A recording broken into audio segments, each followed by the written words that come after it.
So we all know why you did it. The truth of the matter is that the South, and I'll speak for Greece, has had a very, very bad weather. It's been a very bumpy ride. I think the last year has been a finance minister's nightmare, if you're Greek.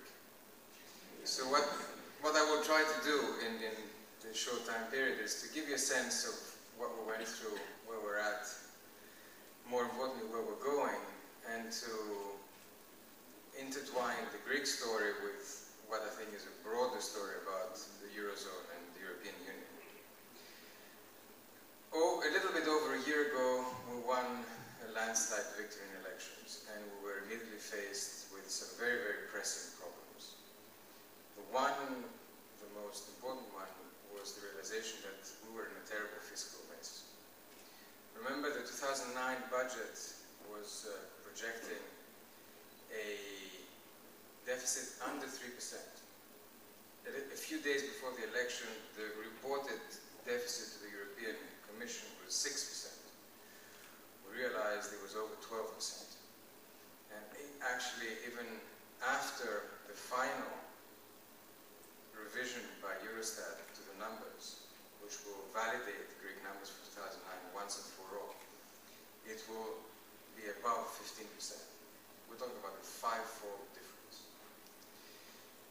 Next to that, of course, was the alarming rate of increase in the Greek public debt, above 100 and increasing very, very rapidly. Because for a long time, the Greek economy was at the razor's edge. It had enough growth to be able to just sustain its debt to GDP ratio. Once that very delicate balance was disturbed, all hell broke loose.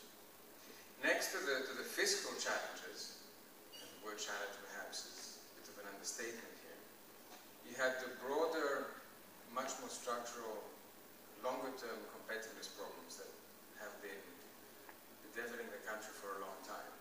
We all know that we have a bloated public sector. We all know that competitiveness has been eroding for a very long time. Product market regulation, labor market regulation, bureaucracy, a system of patronage, corruption, all these were very well documented and very clear to see for all in most international organizations' rankings. So these problems, for many years, were simply hiding under the carpet and were happily going along with some attempts at reforms, but clearly not enough to change the trend. But perhaps the most important challenge, and the one that was most damaging and most difficult for a new government, was the credibility deficit. We were at a point where nobody believed Greek numbers, nobody believed Greek policies, nobody believed any Greek government. So we were faced with what actually ended up being a race against time, and a race against a very rapidly closing window in international markets. 20 days after we took power, I submitted to Parliament a budget with a 4 percentage point reduction in deficit. That was clearly not enough. A month after that, we submitted the Stability and Growth Program with a bigger correction. We followed that with more measures, and every time we did that, even though most of these moves were greeted with satisfaction from our European partners, the markets kept not being convinced, for a number of reasons. So we ended up, by April, with spreads on an exponential course, and Greece being unable to service its debt obligations, and clearly against a very real prospect of bankruptcy. Now, throughout this period, there was a parallel process going on at the level of the European Union. The EU and the Eurozone, more particularly, discovering that indeed, as you correctly pointed out, what is, and what we knew from the very beginning as being an incomplete construction, was actually proving the theoreticians right. In a common currency area where you have a severe asymmetric shock, you have to have the right tools to deal with it, and we didn't. And we were all scrambling to figure out which tools there were. Different countries were on different political calendars, different institutional backgrounds, very different attitudes and cultures. Thankfully, and I think this is a very important message for the strength of Europe and the Eurozone, just in time, literally, just in time, Europe came up with the EU IMF 110 billion package to help Greece based on very strict conditionality criteria, and followed that with the 750 billion European Financial Facility Fund. Remember, 30 billion from the IMF is 33 times the Greek quota, the biggest amount ever loaned by the IMF to any country. 110 billion is the biggest package ever for any country in the world. And we're talking about something that was scrambled together in a very short time period, which passed through every single European Parliament. And that is testament to the ability and the willingness of Europe to defend itself, even in extremes. Now, we are a few months down the road. Where are we? What's happened since then? Remember, this program has three main pillars: fiscal, structural, and one having to deal with the stability of the financial system. The fiscal pillar actually foresees an 11 percentage point correction in the deficit in a space of 4 years. Heavily front-loaded, half of that in the first year. 3 months hence, we are actually on track to achieve the target for 2010. We will actually, this year, do a bigger correction than one foreseen in the program. A correction exceeding 6 percentage points. This has never been done before. This is on the back of some very serious and very difficult decisions.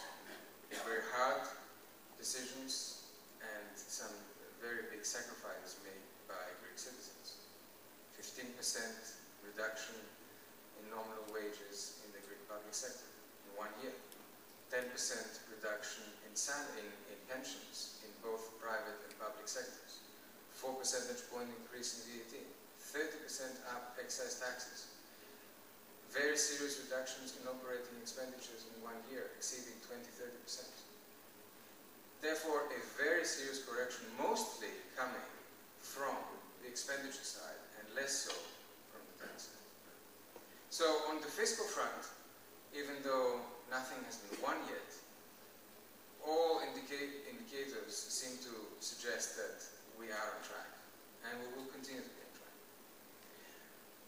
For this to be sustainable, the kind of fiscal measures that we took were complemented by structural fiscal measures. A new tax environment, a new tax law which was passed in April, to make the tax system not just more fair, but also much more effective, because we all know the extent of tax evasion in Greece.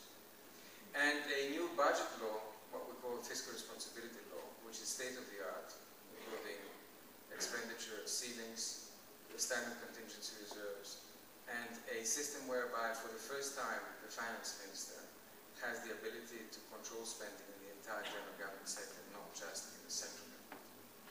But perhaps what is less understood is that the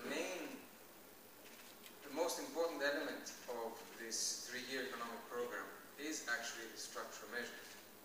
Because the program is extremely ambitious on the structural front. And it is interesting to see that a few months after its inception, after its signing, we are delivering. Perhaps the biggest win has been the sweeping pension reform. Few people would have thought that Greece would have passed in such a short period of time such a radical pension reform, whereby now pensions are calculated based on lifetime earnings. Remember, the Greek, according to projections by the EU, liabilities would go from 12% of GDP to 24% of GDP for pensions by 2050 if we had left the system unchecked. We've now capped that to a few percentage points above 12%, at par with the European average. Next to the pension reform, we had tax reform that I already talked about. We made the statistics service independent, actually hired an ex-IMF official to run it. It's harder to fire him. It's easier to change the Greek constitution than to fire him, because it requires a 4/5 majority in parliament. We started opening up closed professional professions. You all watched the situation with the trucking profession, where the government did not budge, did not stand down when it was faced with basically blackmail. And we are in the process, and it was voted in Parliament, to completely restructure the railway system that's losing about €1 billion a year and has an overall debt burden of roughly 10 billion, which is clearly not sustainable. Therefore, the structural reforms aspect is, to our mind, the most important, because next to initiatives to increase transparency, put more accountability, put all decisions involving expenditures on the internet for everyone to see, it changes fundamentally the way the state works. It unleashes the dynamism of the Greek economy, and it thereby will increase the growth potential of the country. The third pillar is the one that has to do with the financial system. Remember, Greece is exactly the opposite from Iceland and Ireland in that sense. The banks were very conservative. The banks never invested in toxic assets. They were never over-leveraged. Remember, private debt to GDP in Greece is one of the lowest in Europe as opposed to public debt. And the banks were victims, quote unquote. It's hard to think of banks as being victims, but for the sake of the argument, to basically a sovereign debt crisis. And banks were very, very close to the edge, to the precipice, whereby a few days before we actually invoked the mechanism that was created at the European level, we were all wondering whether the situation and the capital flight that was happening, some of which coming to Cyprus, can we please have all that money back at some point? Where we were that close, we were really worried about the stability of the system. The system is stable now. We've had the biggest Greek bank, National Bank of Greece, with a tremendous capital increase in the national markets, 1.8 billion, which, including the sale of its subsidiary in Turkey and some other moves, will increase its capital ratio to one of the biggest in capital adequacy ratios, one of the biggest in Europe, among the top 5, 6 banks in Europe. So we are seeing a banking system which continues to be almost entirely dependent on the ECB, finally stand on its feet. This has been because of the progress done on the fiscal front. It's been because we have created a 10 billion financial stability fund as a safety net for these banks. And because there is a general perception that things are finally normalizing. When I visited the IMF a few weeks ago for the annual meetings, I have to tell you that it was a night and day difference between what was there about 4 months ago. 4 months ago, the general feeling was, you guys are a lost cause. Sooner or later, you will go bankrupt, and the EU is not going to be there for you. And even if it is, you still won't make it. I'm not claiming that these sentiments, the doomsayers, have completely disappeared. The Rubinis of this world are still around, and they will have to be proved wrong. However, the argument has shifted now. And the argument now is, well, can you stay the course? And at the end of the day, what is it exactly that makes your debt sustainable over the medium and long term? Can you stay the course is a political economy question. Remember, of all the European countries in fiscal trouble, Greece has the only government with a clear absolute parliamentary majority. It is the only government which is at the end of the first year of its first term. This is a world of difference with being in governments, in minority governments, or at the end of a second term and being faced with elections. And at the same time, there is also a world of difference between the perception that a burning trash can is projecting on CNN and the reality in Greece. Those of you, and I'm sure it's many of you, that work or have done business or visit Greece often, see that actually compared with the pain that is being inflicted on the country, it is remarkable this is for a very simple reason. It is quite well understood, despite the pain, that what we're doing is inevitable, is the only way to go about it, and we're actually trying to do it in the fairest way possible. So this brings me to the second question. Is this sustainable over the medium term? Well, the answer to that question is a very simple combination of sustainable primary surpluses and growth. And the real question is, what's the growth story for Greece in the following years? I think we begin to have a quite convincing story to that. Remember, Greece has been growing at very high growth rates for a long time, faster than the rest of the EU. Compared to other countries that are struggling with big fiscal deficits, we have had a much more robust and convincing growth pattern for many years. What we're actually doing now, the severe fiscal consolidation, is actually growth enhancing. Because growth depends on investment. Investment depends on financing. Financing depends on open capital markets. Capital markets open once credibility is back. And credibility is back when you're reducing your budget deficit. Secondly, the kind of structural reforms that are underway are a positive supply shock to the economy. And if you look at the way Greece is an outlier in most of the rankings, any sustainable improvement of this is bound to increase the underlying potential growth rate of the economy. And therefore, growth rates of around 3%, which are enough for a sustainable reduction in the debt-to-GDP ratio, are entirely achievable in the medium term. In fact, we are expecting growth to resume in positive numbers from 2012 onwards. This year, GDP will contract by around 4%. Next year, between 2.5% and 3%. And then from 2012, we'll be back in positive numbers. And already there are a number of positive signs. Exports are picking up. New orders in industry are picking up. And business confidence is very, very carefully and delicately picking up, while still being in what is the worst time in terms of crisis. Now, I will conclude with a few lessons, which at least I have learned, and I think have an interest beyond Greece. And they're very simplistic, so forgive me for that. Lesson number one, things tend to catch up with you. And this is important both for Greece and I think for Europe.